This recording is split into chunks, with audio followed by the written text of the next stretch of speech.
Les voy poniendo como parte 1, parte 2, les voy poniendo, ustedes después, yo los subo los videos a YouTube y les paso el link, pero los subo en YouTube y después se los paso. Bueno, entonces volvemos a los AINES, ¿sí? Que son los analgésicos. Pero tengo Valentina ahí que no puedo entrar, admitido salió. Ahí está.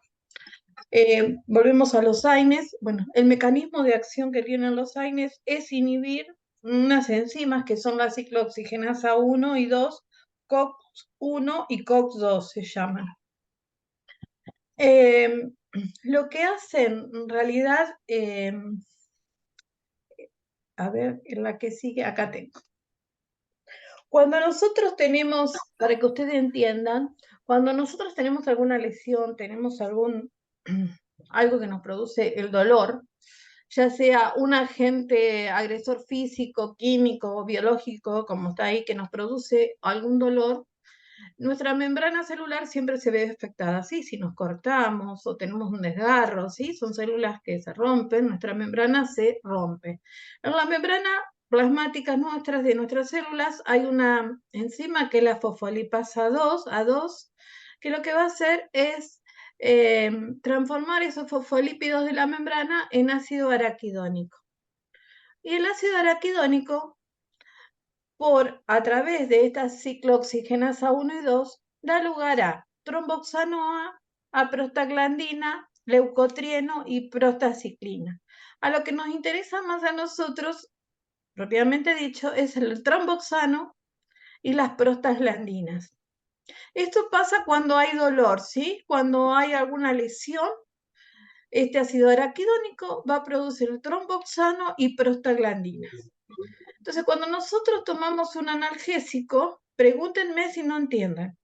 Cuando tomamos un analgésico, lo que van a hacer es inhibir estas enzimas, que es la COX-1 y la COX-2, y no van a producirse todo lo que está debajo, acá abajo de todo, el tromboxano y las prostaglandinas.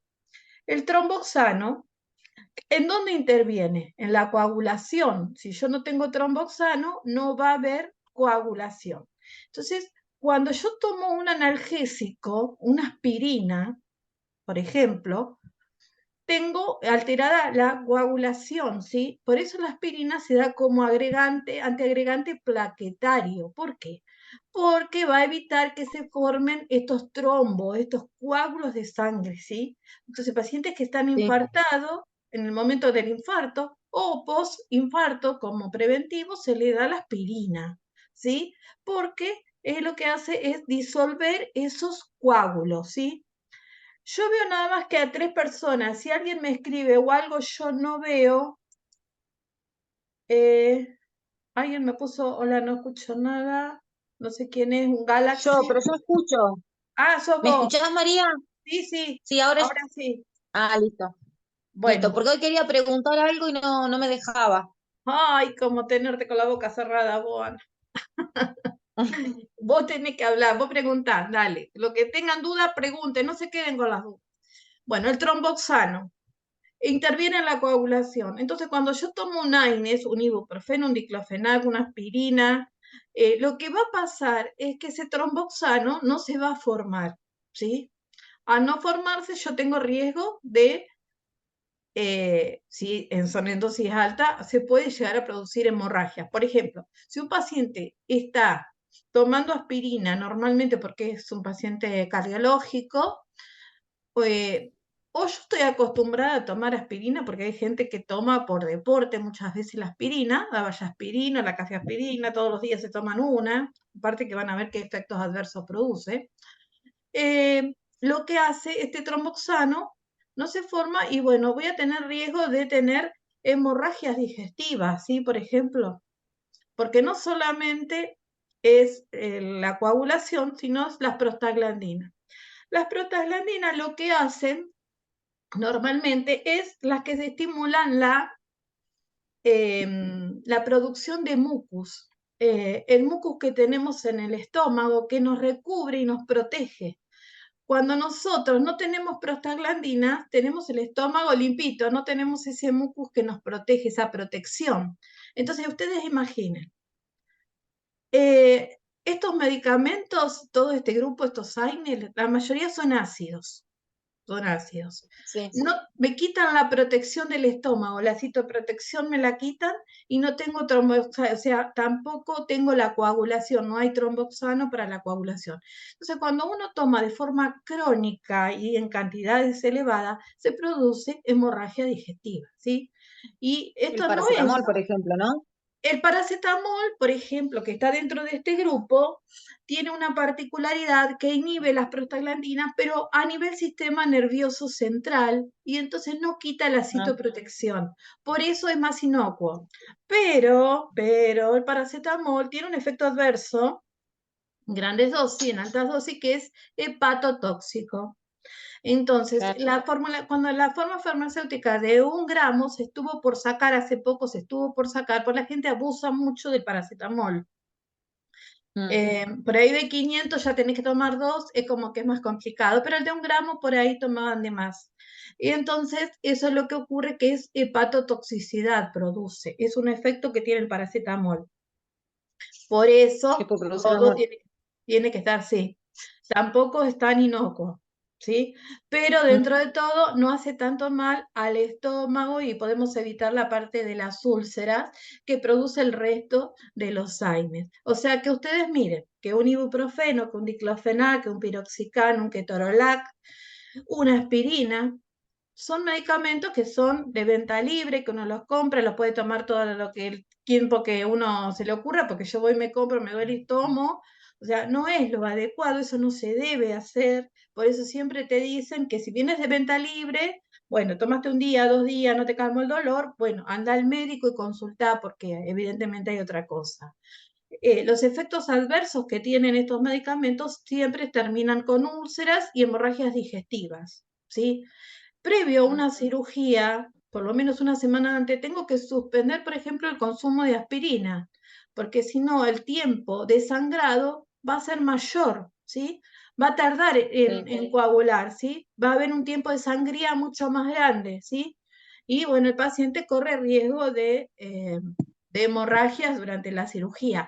Siempre el médico va a preguntarle al paciente si está tomando, que lo deje de tomar, y bueno, es importante que no tomen nada previo a una cirugía.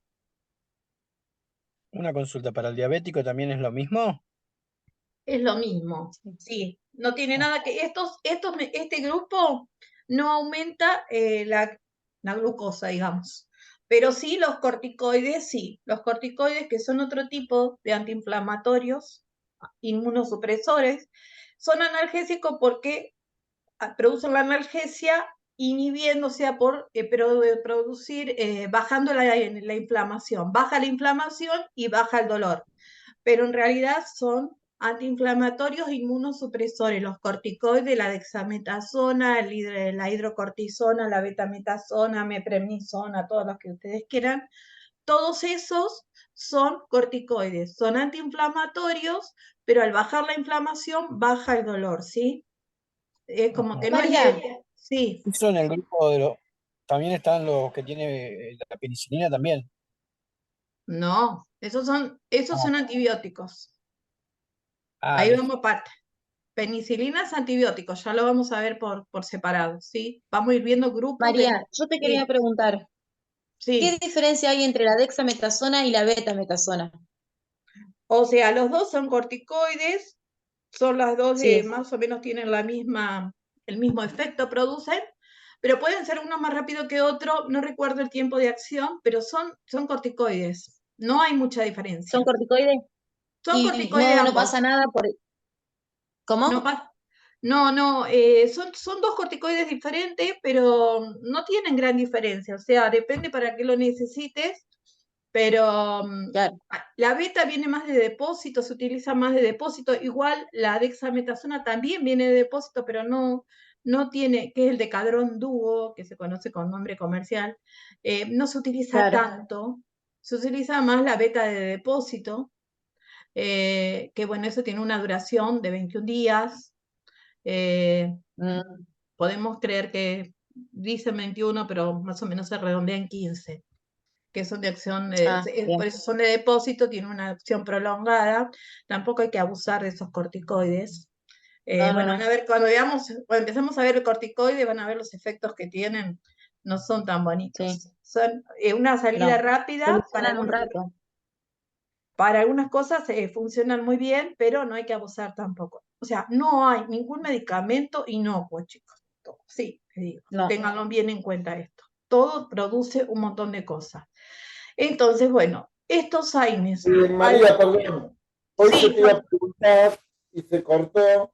sí, Cuando estuviste hablando de la carbamazepina, ¿qué sí. diferencia hay entre carbamazepina y oscarbamazepina? Bueno, son unos isómeros, son muy parecidos. Cambia la fórmula, la estructura química. Son muy similares. Como por ejemplo hay también, que son isómeros, está el escitalopram y citalopram, que son dos antidepresivos. Son muy similares, nada más que cambia la estructura química. Pero nada más que eso. El efecto es el mismo. ¿Sí? Pero hay pacientes que toleran más uno que otro y por ahí, bueno, el médico se inclina más hacia esos, pero nada más que por eso. Bien, bueno. Esperen que no me corre. Ahí estamos. Bueno, esto es un poquito lo que acabo de decir, de todo de lo que pasa, de la lesión, cuando hay una lesión, el ácido araquidónico que sale de los fosfolípidos de la membrana, y que va a hacer que no se produzcan, se inhiben estas dos enzimas, la COX-1 y la COX-2, y no se van a formar las prostaglandinas. Bueno, ¿qué va a pasar? Que va a haber daño en la mucosa gástrica porque no hay mucus, eso es una de las cosas, y bueno, por ende se va a producir la disminución del dolor, de la fiebre o de la inflamación. Esas son las consecuencias que traen. Pero tengamos en cuenta también el tromboxano, que tiene que ver con lo que es la coagulación. Sí. ¿Para qué vamos a utilizar un AINES? Bueno, para un dolor, para tipos de dolores, para cualquier dolor podemos llegar a utilizarlo.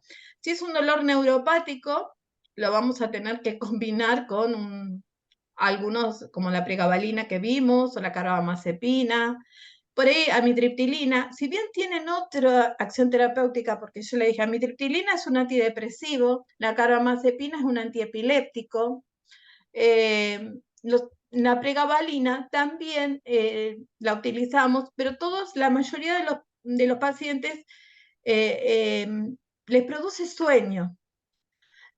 Así que bueno, hay que tratar de esa medicación cuando tenemos el dolor neuropático, bueno, tratar de que lo tomen a la noche o tratar de intercalarlas. Algunos no pasa nada, otros sí tienen sueño, otros tienen algunos otros efectos adversos, pero como son antidepresivos o son antiepilépticos, si el paciente no está acostumbrado, puede llegar a producirle algún efecto, pero ante el dolor que no se lo podés controlar, seguimos con eso. Para la fiebre, dismenorrea son los dolores menstruales, por si alguien no lo sabía, cefaleas, artritis, artralgia, dolores de las articulaciones, osteoartritis, mialgias, dolor muscular, o sea, para todo lo que nosotros tengamos dolores que podamos controlar, dolor, inflamación y fiebre. Empezamos con la tosecita, qué divino. Ahí ingresó Yasmín, se había salido. Bueno, acá no es para asustarlo, pero bueno, estos son los efectos adversos que producen los AINES. Bueno, eso un poco ya se los dije, las úlceras que se producen. Acá podemos ver, esto es una pared del estómago, pueden ver cómo son las úlceras del estómago, ¿sí? Un corte de una porción del estómago. Primero, que estos compuestos, esos AINES, son ácidos, son compuestos químicos que son ácidos, y esto ya el ácido de por sí daña. Y encima que no tenemos la citoprotección, ese mucus que recubre todo el estómago porque las prostaglandinas no están actuando, porque las inhibe, no se producen, entonces nuestro estómago queda como libre. Por eso siempre hay que tratar de acompañarlos con protectores gástricos, ¿sí? En caso de necesitarlo, acompañarlos con protectores gástricos. Eso es fundamental. Y utilizarlo el tiempo suficiente, si necesario, mínimo, y no abusar de este tipo de medicación. Que por lo general uno abusa porque, bueno, me duele esto, lo tomo. Bueno, si ya pasa 2 o 3 días, vuelvo a repetir, sigo con el malestar y el paracetamol, el ibuprofeno, lo que haya tomado no me calmó, tengo que consultar al médico. Bueno. Esperen que... Ahí está. Esto es una foto directamente del estómago, fíjense, las úlceras que produce nuestro querido... espérenme, a ver si tengo suerte y lo puedo pasar, porque es un video. ¿Lo escuchan? ¿Eso es Sí. efecto de tanto paracetamol? Sí. De Agnes, de cualquiera. Sí, sí, sí.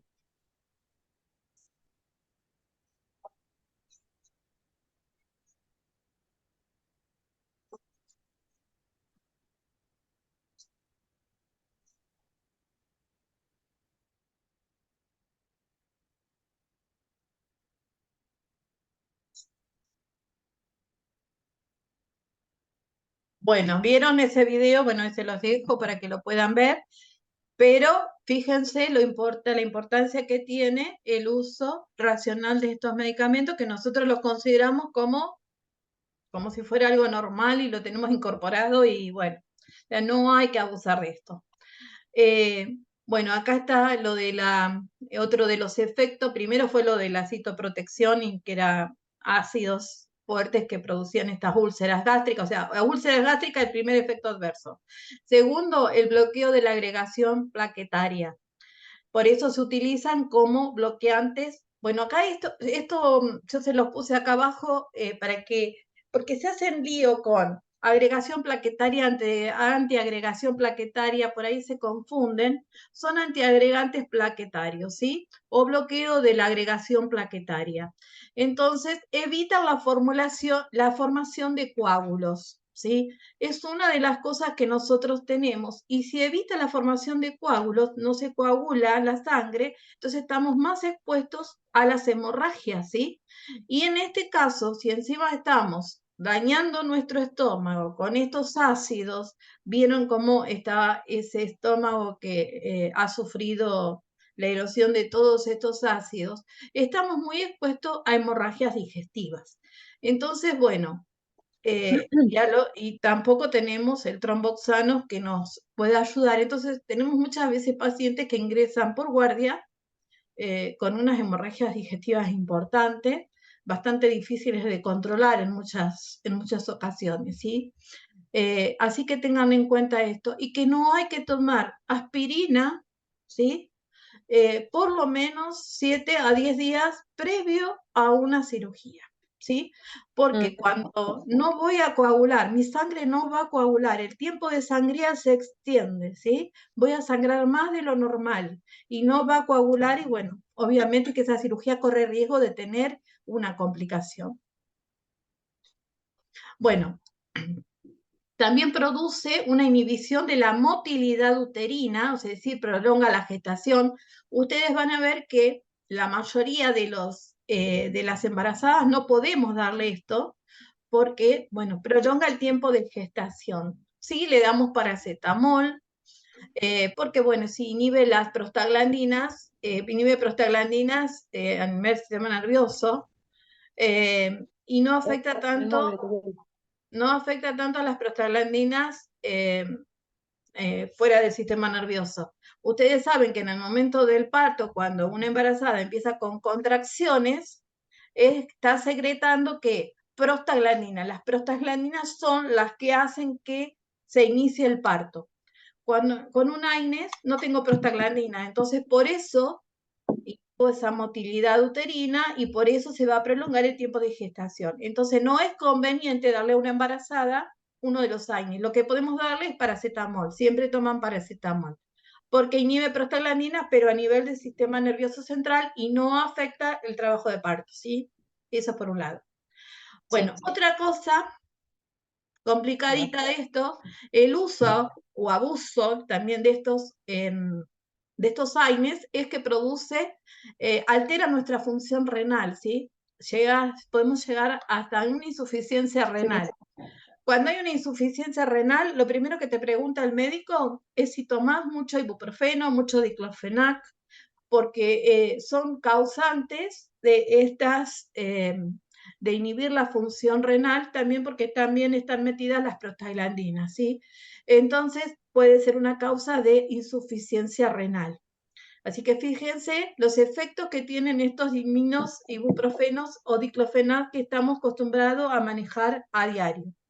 Sí, si tengo un dolor de cabeza, lo tomo. Me duele, no sé, la cintura, lo tomo.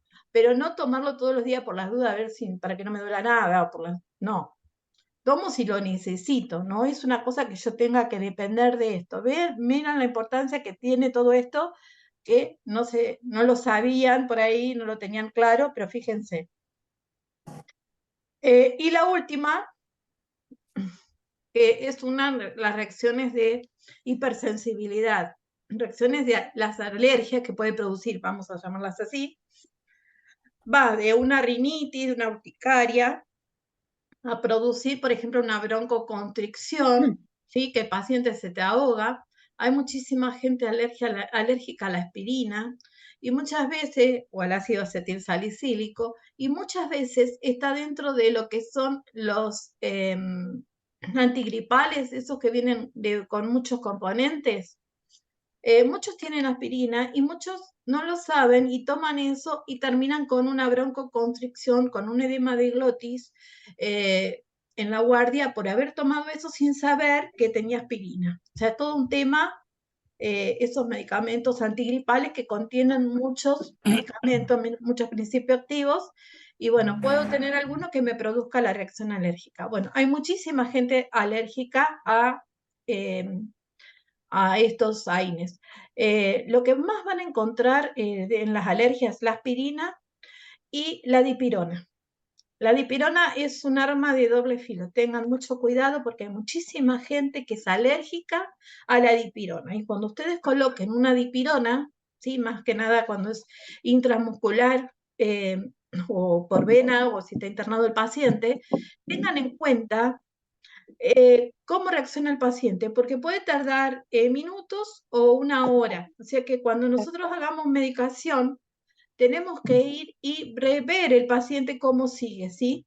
No desentendernos porque nos puede hacer una reacción de estas y si no estamos atentos, el paciente a lo mejor puede tener una urticaria gigante, una cosa así que se puede controlar, que no corre riesgo a la vida del paciente, pero si nos hace una broncoconstricción, ahí sí tenemos riesgo de vida del paciente. Así que tenemos que estar atentos a la dipirona. A la dipirona hay otra droga que nombró, que es un antibiótico, que nombró Darío, que es la penicilina. La penicilina. La penicilina también es otra droga de la cual hay muchísima gente alérgica. En las historias clínicas, cuando ustedes agarran la historia clínica de un paciente, normalmente arriba dice alérgico a, generalmente lo pintan, lo ponen con algún color para que estemos atentos. Igualmente, cuando uno vaya a aplicar uno de estos medicamentos, preguntemos, porque no está de más, ¿sos alérgico a la dipirona?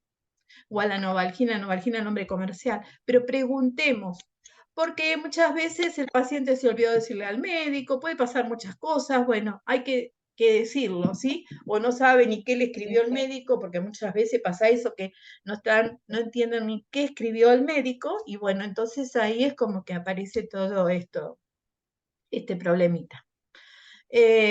Bueno, con respecto a esto, ténganlo en cuenta porque es re importante. Bueno, altas dosis. ¿Alguna pregunta? ¿No? No. Bueno, a altas dosis pueden No, llegar chico. a altas dosis puede haber estos efectos neurológicos como mareos, confusión, sordera de tonos altos y puede llevar a la muerte obviamente por sobredosis, sí. Pero bueno, no es una cosa que va a ocurrir siempre, no genera tolerancia. Tolerancia, recuerden que es que cada vez necesita mayor dosis para que le produzca el mismo efecto. En este tipo de grupo de fármacos no ocurre, sí ocurre en los opioides. Cada vez necesito más dosis para que me produzca el mismo efecto, pero acá no. Bueno, en general es eso. Lo que más me interesa, los efectos adversos, que los tengan bien claro, ¿sí? Cuáles son y por qué se están produciendo a través de su mecanismo de acción. Bueno, acá tenemos la aspirina, el ácido acetil salicílico, lo van a ver abreviado en las carpetas como AAS. En la historia clínica generalmente el médico va a escribir eso, va a escribir de 100 miligramos o de 500 miligramos, que son los que vienen. Y a altas dosis va a producir todo eso que vimos, a altas dosis va a producir también hepatotoxicidad, pero bueno, nosotros lo vamos a usar en dosis bajas como antiagregante plaquetario. Se utiliza para estos pacientes que sufrieron un infarto. Ay, otra vez está esto que me estoy por quedar. 9 minutos me queda. Bueno, aumenta, obviamente que se aumenta el tiempo de sangría, como lo dijimos, por el tromboxano, entonces no se forman los coágulos. Entonces, para un paciente que ha sufrido un infarto, es bueno porque yo lo estoy protegiendo, pero con dosis bajitas, de 50 miligramos. Y un paciente que llega infartado, lo primero que le vamos a dar es una aspirina para que ayude a disolver los coágulos que le está produciendo el infarto. Infarto agudo de miocardio. Hablemos con propiedad. Bueno, acá está un poco, es lo mismo que acabo de decir, está escrito diferente, no me quiero detener en ese. Esto es importante. Es muy importante que ustedes tengan en cuenta esto, que la aspirina, las famosas aspirinetas, en la época, mi época, bueno, a todos nos daban aspirineta a discreción. Todo te dolía. No puede dormir, le damos una aspirina, se tranquiliza el bebé, le da una aspirina. Mentira, no te tranquiliza nada, porque no tiene un efecto tranquilizante ni nada, ni te va a dar sueño. Es un analgésico. Pero bueno, nos daban aspirineta a todo el mundo. Hoy por hoy, lo que les digo que es importantísimo, que niños menores de 12 años que tienen fiebre de origen desconocido o de origen viral, que tiene una varicela, que tiene un sarampión, que tiene algo que sea viral, yo no le puedo dar aspirina, ¿sí? Puedo darle paracetamol o ibuprofeno, pero nunca aspirina. ¿Por qué? Porque estas aspirinetas, famosas aspirinetas, que siempre las mamás andan ahí y le dan. Si yo no conozco, tiene fiebre, doy paracetamol, le doy ibuprofeno, y si tiene indicado dipirona ya por el pediatra, podemos llegar a dar. Pero hay que evitar darle la aspirina porque produce el síndrome de Reye, que es un daño cerebral que asociado a una degeneración de la grasa hepática, ¿sí? Produce una insuficiencia hepática y muerte del paciente. Así que fíjense la importancia de no darle aspirina a menores de 12 años, ¿sí? Con fiebre de origen desconocido, porque yo no sé si es viral o es bacteriano, no darle directamente cuando tienen fiebre y no sé cuál es el origen, y más si sé que tiene alguna de estas eruptivas que son virósicas, nada. O sea, prefiero, el pediatra ya directamente les da, pero muchas veces van las madres y compren Mejoralito, que es paracetamol en pastillitas chiquititas, en bajas dosis tienes, y bueno, son como las aspirinetas también rositas así, bueno. Yo he tenido también cuando tenía mi hija, porque mis hijos no consumían, pero con mi nena sí, bueno, le das una y le calman los dolores instantáneos muchas veces, bueno, pero es paracetamol, baja dosis, y el que tiene chicos sabe que por ahí una aspirineta o no una aspirineta, un Mejoralito le calma al toque el dolor que tiene o algo, bueno. Una curita, vieron que les ponen una curita y se calma el dolor que tienen terrible. Bueno, eso pasa. Bueno, puede haber una intoxicación por aspirina, pero fíjense, la dosis letal tiene que ser de 10 a 30 gramos, o sea que tiene que tomarse bastantes aspirinas juntas.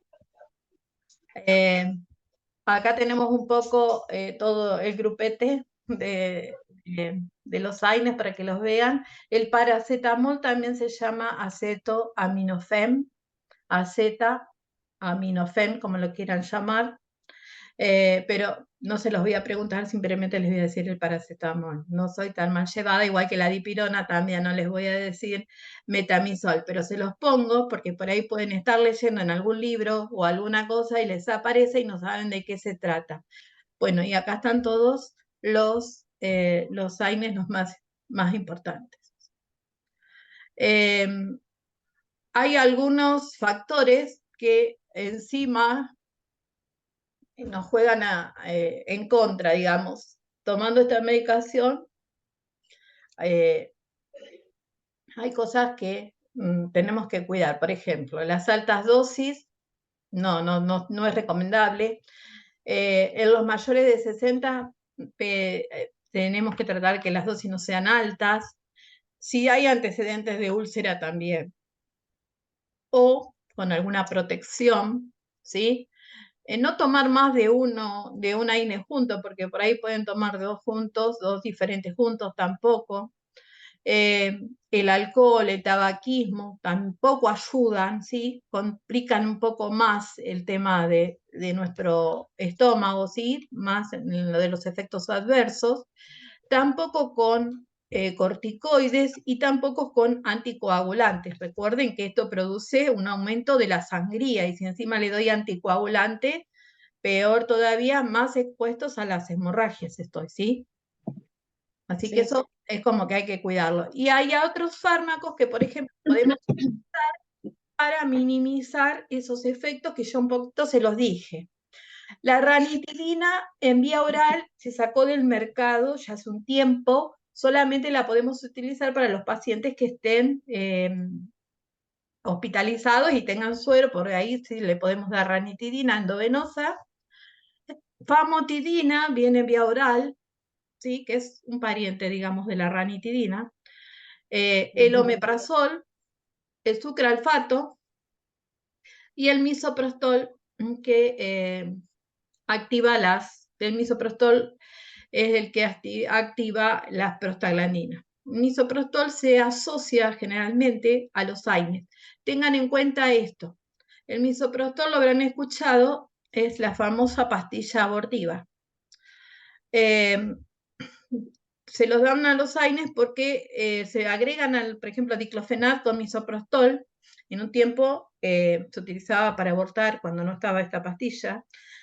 Compraban esas pastillas en las farmacias que vendían cortaditas, que eso es ilegal obviamente, porque a los pacientes que tenían úlcera y necesitaban tomar diclofenac se le daba diclofenac asociado a misoprostol, porque el misoprostol es una prostaglandina, entonces producía esa protección del estómago que necesitaba.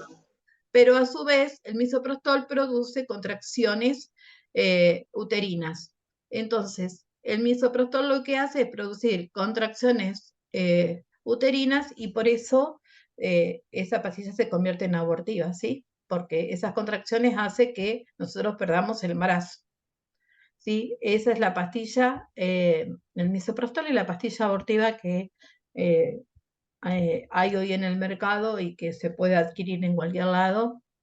Esta pastilla es misoprostol. Produce prostaglandina, por eso se lo asociaban al diclofenac para evitar esos efectos adversos de la eliminación de mucus que produce el diclofenac. Y en un paciente con una úlcera se le podía dar diclofenac. ¿Quedó entendido eso? Sí. Sí, sí. Bueno, pregunten si tienen duda.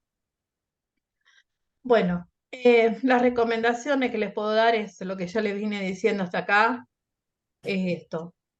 Usar solamente lo necesario, ver si hay pacientes de riesgo que son propensos a tener úlceras o tienen úlcera o han tenido úlcera, ver cuáles son los más seguros, las dosis, las reacciones adversas, ¿sí? Porque hay algunos que por ciertas patologías no se los vamos a poder dar. No asociar, no tomar más de un AINE juntos, ¿sí? No tomar 2 diclofenac y ibuprofeno juntos, ¿sí? Porque mayor cantidad de efectos adversos voy a tener. evitar que sean tratamientos prolongados, o sea, lo tomo cuando lo necesito y nada más, no prolongarlo 15 días porque por las dudas, para que no me venga el dolor. María, Sí, pregunta. Por Sí. ejemplo, si vos necesitas tomar 1 gramo de paracetamol, ¿no? Y sí, vos no tenés el comprimido en 1 gramo, vos podés tomar 2 pastillas, ¿sí? ¿Y sí, por sí, qué? sí. Yo me pareció que había escuchado que vos decías no tomar 2 pastillas, o No sea, tomar como para formar una dosis. dos drogas de estos AINE, por ejemplo, ibuprofeno y paracetamol, por ejemplo, 2 juntas. Ah, no mezclar 2 juntas. Claro, no es Sí, no, está bien. necesario, sí, porque si no estoy aumentando la cantidad de efectos adversos, ¿sí? Porque voy a tener Claro, doble, digamos, ¿sí? Estoy potenciando los efectos adversos. claro. Entonces, evitemos eso. Bien. Bueno, acá terminó esta presentación, dejar de compartir.